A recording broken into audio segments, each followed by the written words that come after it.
Le secret de Soph. Le soleil se levait doucement sur un petit village niché dans une vallée. Les toits de chaume fumaient encore des feux allumés la veille, et les villageois commençaient leur journée. Sergio, un jeune homme de 17 ans, marchait dans les rues, ses vêtements simples et usés témoignant de sa vie modeste. Dans ce village, tout le monde semblait avoir un rôle, un endroit où il appartenait.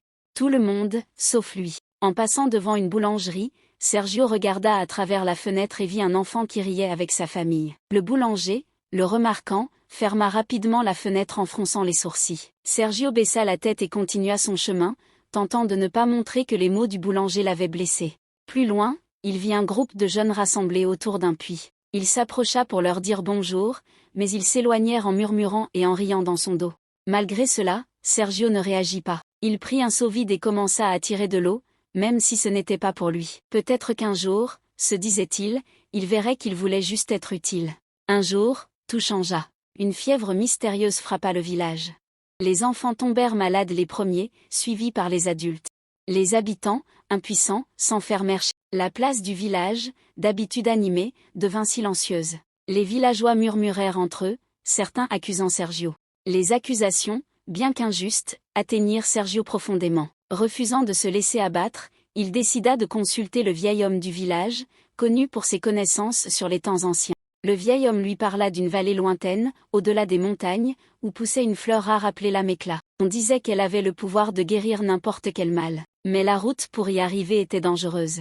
Sergio, déterminé, annonça qu'il partirait, peu importe les dangers. Avec un sac modeste sur le dos, Sergio quitta le village aux premières lueurs de l'aube. Le chemin fut rude et semé d'embûches. Il arriva devant un pont suspendu au-dessus d'un ravin profond.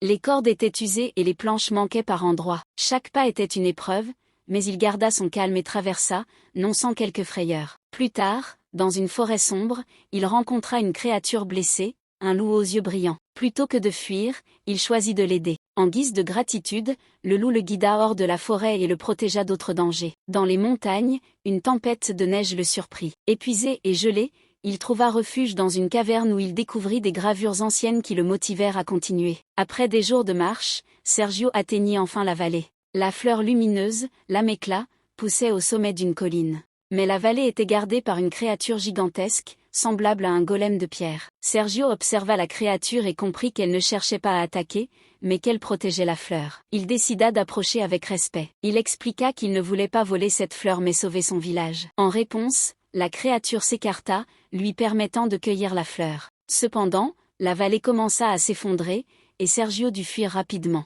De retour au village, Sergio, à bout de souffle et blessé, tenait l'améclat dans ses mains. Les villageois, d'abord sceptiques, virent qu'il avait tout risqué pour eux. Avec l'aide du vieil homme, le remède fut préparé, et les malades commencèrent à guérir. Sergio fut enfin accepté et respecté par les siens. Il n'avait jamais cherché à être un héros, mais son courage et son dévouement avaient prouvé sa valeur à tous.